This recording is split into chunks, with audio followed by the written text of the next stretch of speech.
जय श्री राम फ्रेंड्स। जय माता दी। कैसे हैं सभी? उम्मीद करती हूँ सभी अच्छे होंगे। तो आज माता के नवरात्रों का दूसरा दिन है, माता ब्रह्मचारिणी का। कल की कथा उसमें स्किप हो गई थी, गलती से जो क्लिप है वो छूट गई, तो वो नहीं डल पाया था। तो माता शैलपुत्री की कथा आपको सुनाती हूँ। तो आप उम्मीद करती हूँ कि आप सुनोगे और पसंद करोगे। तो माता शैलपुत्री, जैसा कि उनका नाम है, शैल मतलब पर्वत, पुत्री बेटी। तो जो हिमाचल राजा हैं उनकी पुत्री का नाम शैलपुत्री है। और शैलपुत्री का जो जन्म है वो जानते हैं सभी कि माता सती जो यज्ञ में विध्वंस हो गई थी, जो अपने पिता के यहाँ यज्ञ में गई थी, जो विशाल यज्ञ हुआ था जहाँ सबको आमंत्रित किया गया था, केवल शिव जी को नहीं बुलाया था। तो और शिव जी के मना करने के बाद भी सती माता वहाँ पर गईं और उन्होंने अपने पति का जो अपमान देखा वो नहीं सहन कर पाई, और बस इस वजह से उन्होंने अपने आप को अग्नि में भस्म कर दिया। तो उनके बाद में जो उनका जन्म उन्होंने लिया था माता पार्वती के रूप में, और पर्वतराज के यहाँ जन्म लेने की वजह से उन्हें शैलपुत्री कहा जाता है। माता का स्वरूप बड़ा ही सात्विक है, और इस दिन माता शैलपुत्री की पूजा करने से हमें बहुत हमारे जीवन में धैर्य, शक्ति और शांति आती है। सफ़ेद वस्त्र धारण करती हैं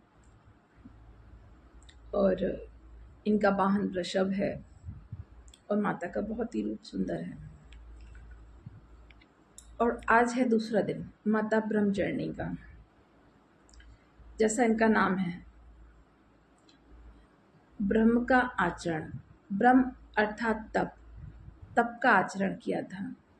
तो जो माता शैलपुत्री हैं अर्थात पार्वती हैं, तो जब नारद जी कह के गए कि शिव जी ही आपके वर बनेंगे, तो उसके पश्चात उन्होंने नारद जी से पूछा कि मुझे शिव जी कैसे प्राप्त होंगे।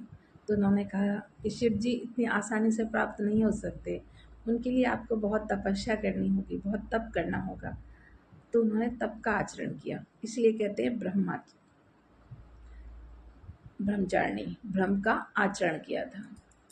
तो ये जो तपस्या है, उन्होंने बहुत ही कठिन तपस्या की थी, बहुत कठिन उपवास रखे थे कि कई कई दिनों तक वो भोजन, पानी, जल कुछ ग्रहण नहीं करती थी। फिर कभी फलाहार ले लिया, कभी वो भी नहीं लिया, और कुशा के उस पर विश्राम करना, बहुत ही कठिन तप किया था, बहुत कठिन, जिससे शिव जी प्रसन्न हुए थे।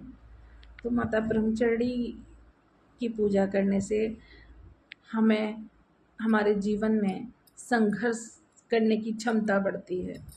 तो मैं एक बात कहना चाहूँगी कि जीवन में परेशानियाँ, संकट, संघर्ष लगे हुए हैं, लेकिन ईश्वर इतना हिम्मत और ताकत देता रहे कि हम उन सबको पार कर लें। वो तो कम नहीं हो सकते, लेकिन कम से कम इतना हो जाए तो भी हमारे लिए कम है क्या? क्योंकि छोटा से छोटा काम के लिए भी बड़ा ही हिम्मत और साहस चाहिए होती है, और वो हिम्मत साहस अगर हमें मिल रही है तो कहीं ना कहीं हमारे साथ में हमारा भगवान है, हमारी मदद कर रहा है। तो ठीक है फ्रेंड्स, लेकिन प्लीज़ आपसे बहुत रिक्वेस्ट कर रही हूँ मैं, मेरे सब्सक्राइबर बढ़ाइए। हाँ जी, बस वो 195 पे आके गाड़ी रुक गई है। 100 पहले से थे, 95 पे भी हो पाए हैं। बस प्लीज़ डू समथिंग, कुछ करिए। अरे भई, आप 5-5, 10-10 लोगों से भी बोलेंगे ना तो भी सब्सक्राइब बढ़ जाएंगे। अच्छा, मैं आपसे इतना अनुग्रह क्यों कर रही हूँ? मैंने आपसे एक दिन एक चीज़ कही थी, एक फर्स्ट या सेकंड दिन के ब्लॉग में कहा था कि मुझे सेवा करना पसंद है, मुझे ये पसंद है, और बिना धन के कुछ भी संभव नहीं है, ये आप भी जानते हो सभी लोग अच्छी तरीके से। एक बार मुझे उस मंजिल तक आप लोग पहुंचाइए, फिर आप भी देखेंगे जब मैं घर से बाहर निकल कर करती हूँ जो काम मैंने सोच रखी है, जो मुझे करना है, तो आप लोगों का साथ मुझे चाहिए, बस सपोर्ट चाहिए। उसमें आपको कुछ लगने वाला भी नहीं है, आपकी सिर्फ ये उंगली है ना, एक उंगली, ये जाकर उसको सब्सक्राइब करते, लाइक कर दे। और कमेंट करना चाहें तो कर सकते हैं, एज यू विश। तो फ्रेंड्स, इस छोटे से ब्लॉग के साथ में आप सबसे मैं विदा लेती हूँ। रात्रि काफ़ी हो चुकी है और मैं नवरात्रि में माता की दुर्गा सप्तशती की पूरी पुस्तक का पाठ करती हूँ हमेशा, आज तक का रिकॉर्ड रहा है। लेकिन पहली बार ऐसा हुआ फ्रेंड कि मैं नहीं कर पाई, मैंने 1 या 2 अध्याय किए तो मुझे थोड़ा सा ठीक नहीं लगा। अच्छा पता है, मैं जो भी होता है ना सब क्लियर बोलती हूँ, उसमें कहीं कोई छुपाने वाली कोई बात ही नहीं है ना।